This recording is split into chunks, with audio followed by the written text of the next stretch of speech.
Chers camarades, bien heureux de vous retrouver une fois de plus sur notre brillante chaîne qui est Panafricain 2.0.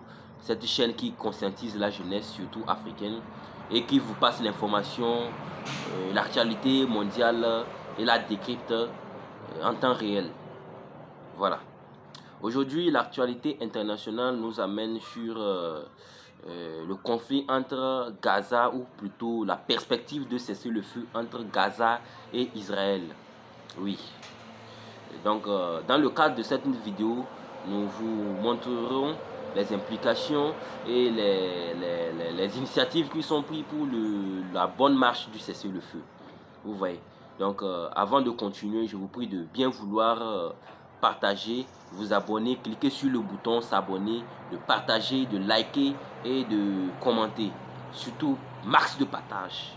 Max de partage. Il faut comprendre l'actualité pour pouvoir mieux prendre ses décisions. Voilà, on y va. La Turquie défie Israël et Washington. La Turquie est vraiment déterminée à participer à la mission humanitaire qui va se dérouler sur la terre de Gaza. Vous voyez? Bon, récemment, le vice-président américain J.D. Vance est en pourparlers avec la Turquie pour une initiative de mission humanitaire à Gaza. Donc, vous savez, l'Amérique ne peut pas être partout à la fois.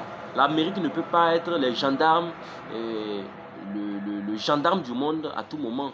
Et actuellement que au Moyen-Orient, la Russie n'a pas laissé les affaires de Washington tranquilles. Donc Washington est en train de faire profil bas. Donc c'est dans cette perspective que le vice-président américain Joe Vance est en train de voir la Turquie pour que la Turquie porte le brassard de la mission humanitaire qui va se dérouler à Gaza. Donc, J.D. Vance veut réunir une équipe internationale pour stabiliser d'abord et reconstruire Gaza, en plus d'apporter une aide humanitaire. Mais Israël refuse. Israël a refusé catégoriquement.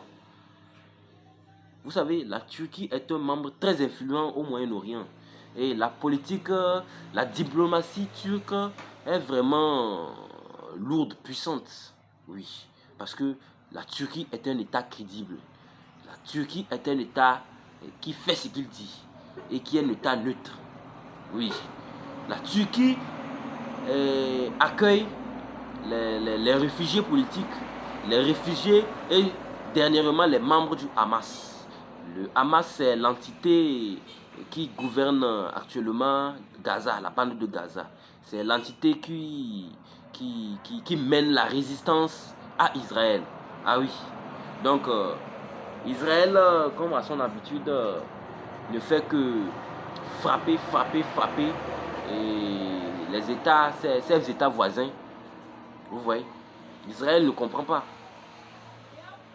Donc, Israël s'oppose catégoriquement à la participation turque. Par contre, pour Washington, c'est différent.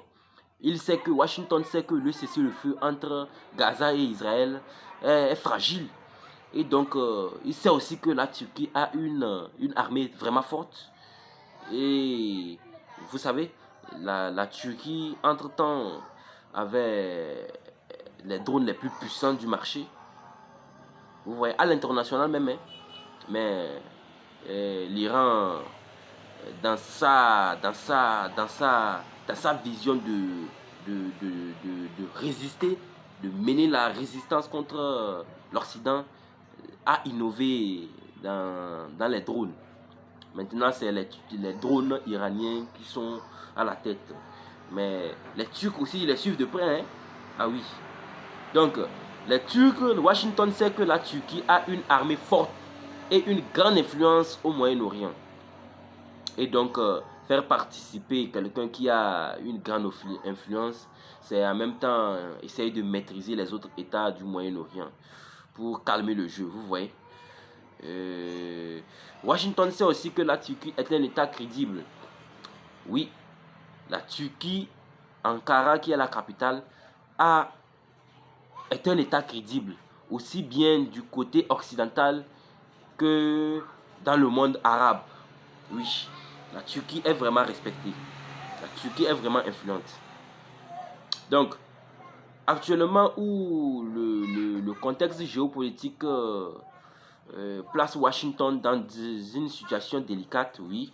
Washington, toujours voulant jouer, toujours les gendarmes du monde sont mal vus actuellement au Moyen-Orient.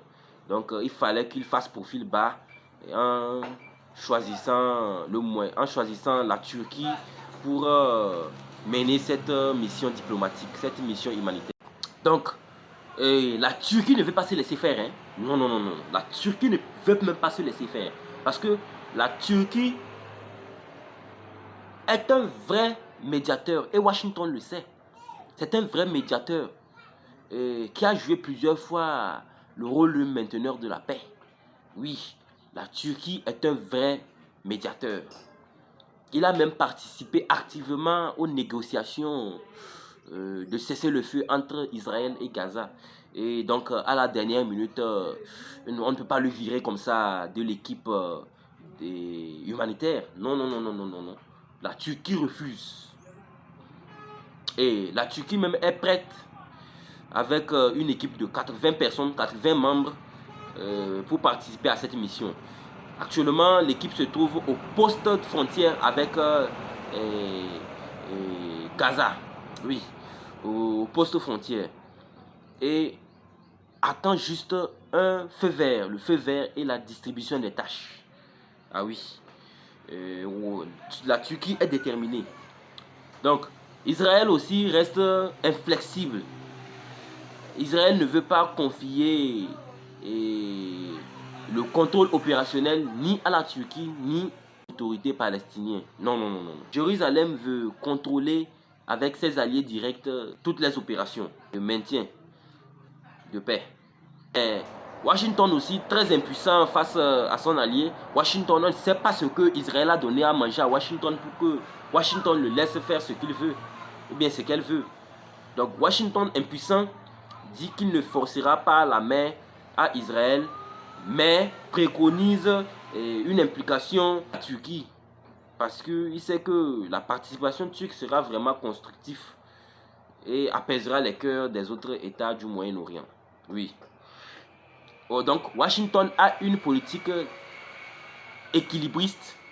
Washington veut préserver ses relations stratégiques avec Israël et de l'autre côté veut ouvrir une porte à un cadre régional plus inclusif.